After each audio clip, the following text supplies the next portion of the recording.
अब इस क्वेश्चन को हमें फैक्टराइजेशन मेथड का इस्तेमाल करके क्वाड्रेटिक इक्वेशन को सोल्व करना है। क्वाड्रेटिक इक्वेशन है 2x+1 + 3/2 × x - 2 ब्रैकेट के अंदर इक्वल टू 23/5x। कंडीशन है कि x की वैल्यू 0 नहीं हो सकती, क्योंकि अगर x की वैल्यू 0 होगी तो ये 0 टोटल नॉट डिफाइंड, तो ये भी नॉट डिफाइंड हो जाएगा। इसी तरीके से -1 नहीं हो सकती, क्योंकि -1 रखने पर ये 0 होगा, और 2 भी नहीं हो सकती, 2 रखने पर यहाँ पर ये 0 हो जाएगा, नॉट डिफाइंड नॉट डिफाइंड। तो ये 3 वैल्यू नहीं हो। सॉल्यूशन में हमें इसको सिंपलीफाई करना है। सिंपलीफाई करके जनरल फॉर्म में ला करके रिलेटिंग द मिडिल टर्म फार्मूले का इस्तेमाल कर लें, ठीक है। फिर इसका फैक्टराइजेशन हो जाएगा। गिवन क्वाड्रेटिक इक्वेशन हम लिख लेंगे, ऐसे होगा x+1 2x - 2 और 5x, इनका प्रोडक्ट मतलब 5x × 2 10x हो गया, और साथ में ये दोनों मल्टीप्लाई में आ जाए 10x x+1 और x - 2 plus 10x x+1 x - 2। तो यहाँ पर भी यही चीज की है, ठीक है। 23 अभी नहीं लिखते। अब नीचे x+1 है, बाकी क्या मल्टीप्लाई किया हमने, जो नीचे किया वही ऊपर भी करना पड़ेगा। x+1 को छोड़ करके बचा 10x और x - 2, इसे हमें मल्टीप्लाई करेंगे, नीचे किया है तो ऊपर भी करना पड़ेगा। तो ये बनेगा 2 × 10x 20x, साथ में x - समझ में आई। डिनोमिनेटर ये बनाने के लिए हमने इसमें क्या मल्टीप्लाई किया, ये मल्टीप्लाई किया था, तो ऊपर भी हमें यही मल्टीप्लाई करना है, तो 2 के साथ मल्टीप्लाई करने पर हमें ये मिल गया। इसी प्रकार से इसका न्यूमरेटर भी गेट करेंगे। 2x - 2 को छोड़ दें, तो 2 को छोड़ दिया तो बचा 5 और साथ में x - 2 को छोड़ दिया x+1 बचा, यानी 5x x+1 से मल्टीप्लाई किया 5x और x+1, इसको छोड़ के ये 2 बचे, तो इसको ऊपर भी मल्टीप्लाई करना, 3 से मल्टीप्लाई करेंगे, 3 5 15x x+1। इसी तरीके से 5x को छोड़ करके ऐसा क्या मल्टीप्लाई किया जिससे कि ये बन गया, वो है इसका और इसका प्रोडक्ट, मतलब ये। तो फिर हम इसको ऊपर 23 से मल्टीप्लाई करेंगे, 23 2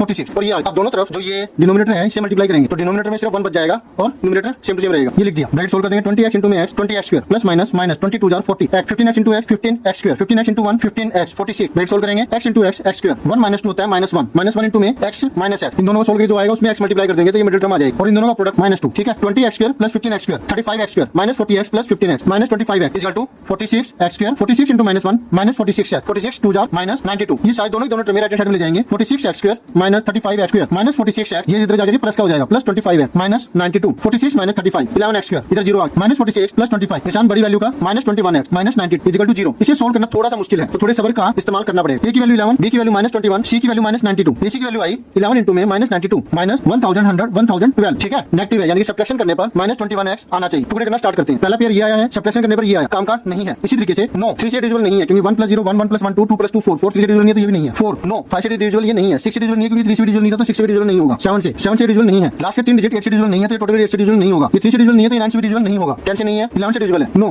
काम का नहीं है। ये भी 3 से डिविजिबल नहीं है तो 12 से डिविजिबल नहीं होगा। 13 से नहीं है, 7 से नहीं है तो 14 से भी नहीं होगा, 15 से भी नहीं है, 16 से नहीं है, 17 से भी नहीं है, 18 से नहीं है, 19 से डिविजिबल नहीं है, 20 से भी नहीं, 3 से डिविजिबल नहीं है तो ये 21 से डिविजिबल नहीं है, क्योंकि 7 से डिविजिबल नहीं है, तो 21 से डिविजिबल नहीं है, 22 से भी नहीं होगा, 22 से होगा। सब्ट्रैक्शन करने पर 24 आ रहा है, काम का नहीं है। 23 डिविजिबल है और सब्ट्रैक्शन करने पर 21 आ रहा है, काम का हो गया। ये हमारा सही है, हमारे काम का है। हमें चाहिए नेगेटिव -21, तो ये माइनस का रखेंगे, ये प्लस का रखेंगे। 23x - 44x, दोनों कुछ भी कॉमन नहीं है, x कॉमन है, तो यहाँ बचा 11x, यहाँ पर बचा 23 प्लस का, इन दोनों में कॉमन है 4 -4 कॉमन ले लिया, 11x बचा, माइनस कॉमन लेने पर ये प्लस बन गया, 4 से डिवाइड करें इसको 23 आएगा। सेम आ रहा है, इसका हमने बिल्कुल ठीक किया। दोनों में कॉमन 11x प्लस 23 होगा, तो इसमें से ये लेने कॉमन लेने पर बचा x, और इसमें से ये कॉमन लेने पर बचा -4, इसको 0 सामने पुट करेंगे, 11x = 2 उधर जाके -23, x की वैल्यू आ गई -23/11, 0 सामने पुट करने पर x की वैल्यू आई 4 और एक x की वैल्यू आई -23/11। ये दो वैल्यू हमारे आंसर हो, तो ये फैक्टराइजेशन का मतलब इस्तेमाल करके हमने इसको सोल्व कर दिया। ओके।